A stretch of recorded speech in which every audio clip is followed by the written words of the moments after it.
മാധ്യമങ്ങളുടെ റിപ്പോർട്ടുകളിൽ നിന്ന് മനസ്സിലാകുന്നത് ഇന്ന് രാവിലെ മുതൽ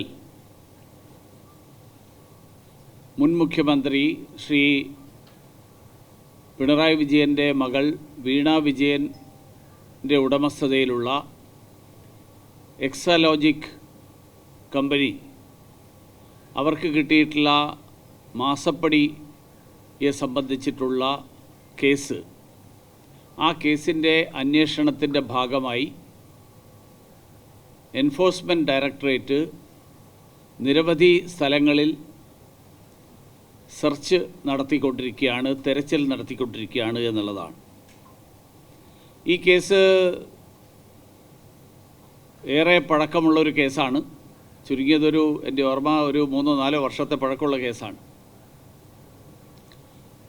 ഈ കേസിൻ്റെ നാൾ വഴി പരിശോധിച്ചാൽ ഇതിലേറ്റവും പ്രസക്തമായിട്ടുള്ള വിഷയം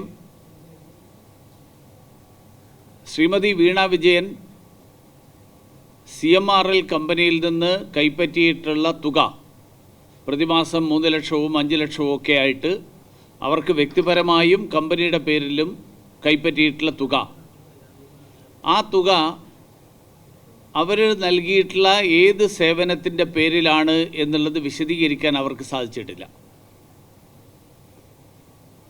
ഇതാണ് ഈ കേസിൻ്റെ അടിസ്ഥാനമായിട്ട് വന്നത്. എൻഫോഴ്സ്മെൻറ്റ് ഡയറക്ടറേറ്റും അതുപോലെ SFIOയും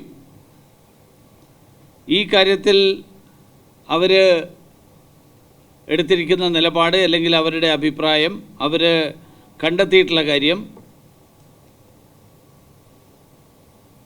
CMRL കമ്പനി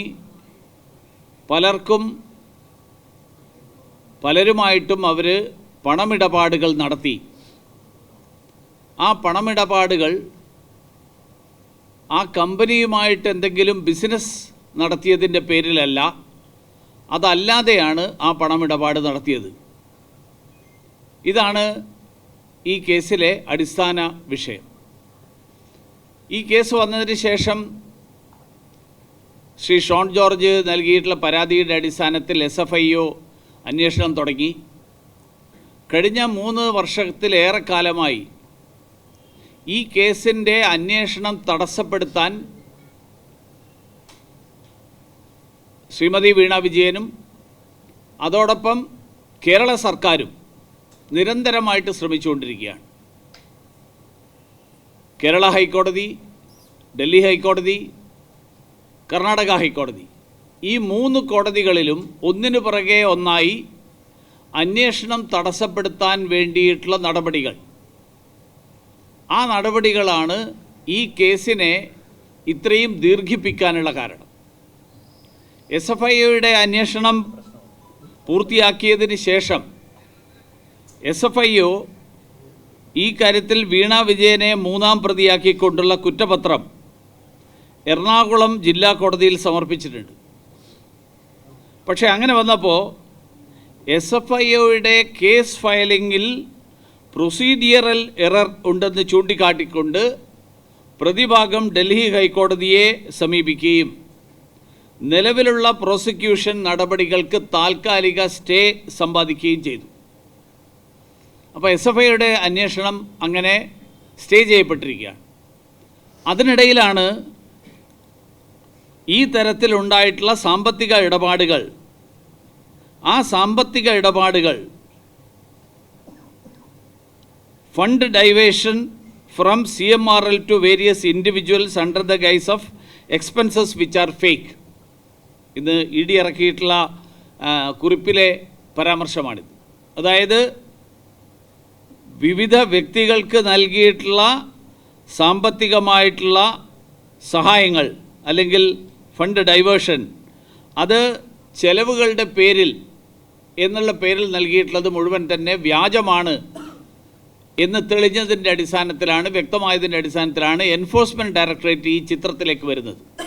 അതുകൊണ്ടാണ് enforcement directorate PMLA money laundering എന്നുള്ള വകുപ്പുകൾ ചുമത്തിക്കൊണ്ട് കേസെടുത്തത്.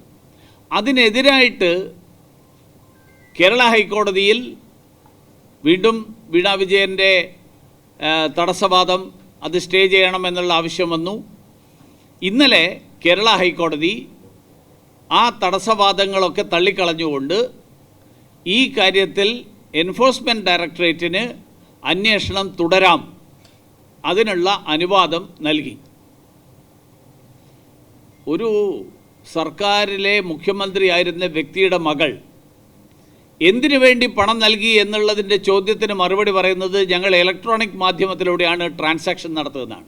അതല്ല മറുപടി എന്ത് സേവനം നൽകിയതിനാണ് ഈ പണം കൈപ്പറ്റിയത് എന്നാണ്. അത് ഇതുവരെ മുഖ്യമന്ത്രിക്ക് സഭാതലത്തിലോ മാർക്സിസ്റ്റ് പാർട്ടിക്ക് അതിന് പുറത്തോ വ്യക്തമാക്കാൻ കഴിഞ്ഞിട്ടില്ല.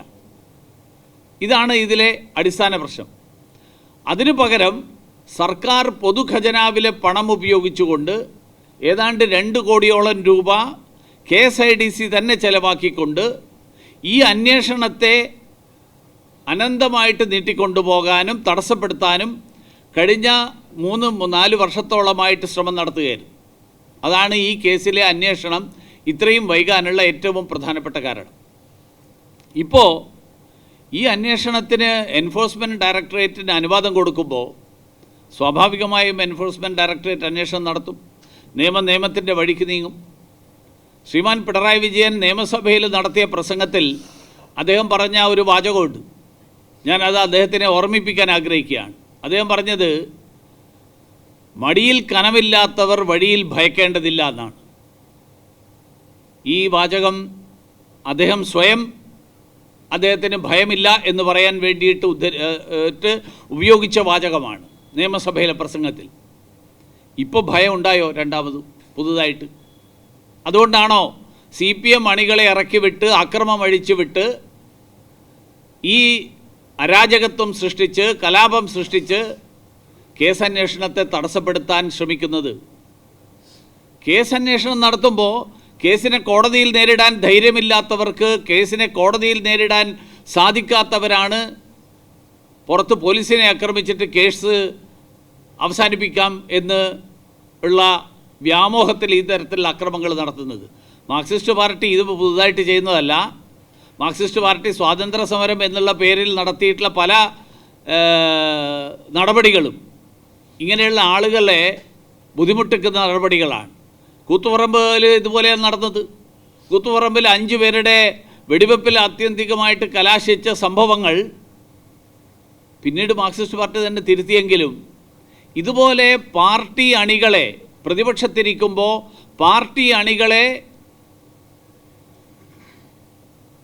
അക്രമത്തിനും അരാജകത്വത്തിനും വേണ്ടിയിട്ട് അഴിച്ചുവിട്ടുകൊണ്ട് നിയമത്തെ പ്രതിരോധിക്കാൻ വേണ്ടി നടത്തുന്ന ശ്രമങ്ങൾ, ആ ശ്രമങ്ങൾ ഇനിയെങ്കിലും മാർക്സിസ്റ്റ് പാർട്ടിയുടെ സാധാരണക്കാരായിട്ടുള്ള അണികളെങ്കിലും തിരിച്ചറിയണം എന്നാണ് എനിക്ക് പറയാനുള്ളത്.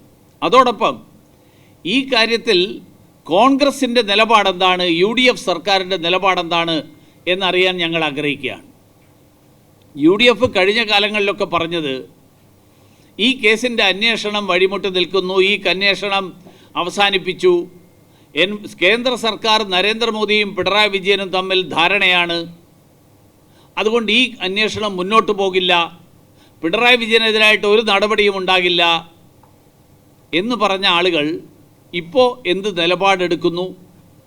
രാഹുൽ ഗാന്ധിയും സംഘവും, കോൺഗ്രസിൻ്റെ അഖിലേന്ത്യാ നേതൃത്വം, എൻഫോഴ്സ്മെൻറ്റ് ഡയറക്ടറേറ്റും CBIയും സർക്കാരിൻ്റെ ഉപകരണങ്ങളാണ്, പ്രതിപക്ഷത്തെ വേട്ടയാടാനുള്ള ഉപകരണങ്ങളാണ് എന്നുള്ള നിലപാട്, അതേ നിലപാടാണോ കേരളത്തിലെ കോൺഗ്രസിനും കേരളത്തിലെ UDFൻ്റെ നേതൃത്വത്തിനും എന്ന് വ്യക്തമാക്കണം എന്നുകൂടി ഞങ്ങൾ ആവശ്യപ്പെടുകയാണ്. ഈ അന്വേഷണം കഴിഞ്ഞ കാലങ്ങളിൽ UDF ഉൾപ്പെടെ ഉന്നയിച്ചിട്ടുള്ള ആരോപണങ്ങളാണ്, നിയമസഭാ തലത്തിൽ ഉൾപ്പെടെ ഉന്നയിച്ചിട്ടുള്ള ആരോപണങ്ങളാണ്. ആ ആരോപണങ്ങളിൽ അന്വേഷണം നടക്കുമ്പോൾ കോൺഗ്രസ്സിന് രാഹുൽ ഗാന്ധിയുടെ നിലപാട് തന്നെയാണോ കേരളത്തിലെ കോൺഗ്രസ്സിന്, അതോ ഈ കേസിനെ സംബന്ധിച്ചിടത്തോളം ഇത് വേട്ടയാടലല്ല, ഇത് നീതി നിർവഹണമാണ്, നാട്ടിലെ പൊതുഖജനാവിലെ പണം കൊള്ളയടിച്ച ആളുകളെ അവരെ നിയമത്തിൻ്റെ മുന്നിൽ കൊണ്ടുവരാൻ വേണ്ടിയിട്ടുള്ള നടപടിയാണ് എന്ന് കോൺഗ്രസ്സിന് അഭിപ്രായമുണ്ടോ എന്നുകൂടി ചോദിക്കാൻ ഞാൻ ഈ അവസരത്തിൽ ആഗ്രഹിക്കുകയാണ്. അതുകൊണ്ട് കോൺഗ്രസ് അവരുടെ നയം വ്യക്തമാക്കണം, അവരുടെ നിലപാട് വ്യക്തമാക്കണം എന്നാണ് എനിക്ക് ആവശ്യപ്പെടാൻ. HIV അണുബാധ സന്തോഷപൂർണമായ ഒരു ജീവിതത്തിന് തടസ്സമല്ല. HIV അണുബാധയ്ക്ക് ഫലപ്രദമായ ചികിത്സ ഇന്ന് ലഭ്യമാണ്. ഇതിന് യഥാസമയം അണുബാധ കണ്ടെത്തുന്നതും കാലേക്കൂട്ടി ചികിത്സ നടത്തേണ്ടതും അത്യാവശ്യമാണ്. സൗജന്യമായ ചികിത്സയും മാർഗനിർദ്ദേശങ്ങളും സർക്കാർ ആശുപത്രികളിലെ ART അഥവാ ഉഷസ് കേന്ദ്രങ്ങളിൽ ലഭ്യമാണ്. ആരോഗ്യ സംരക്ഷണം ഓരോരുത്തരുടെയും ഉത്തരവാദിത്തമാണ്.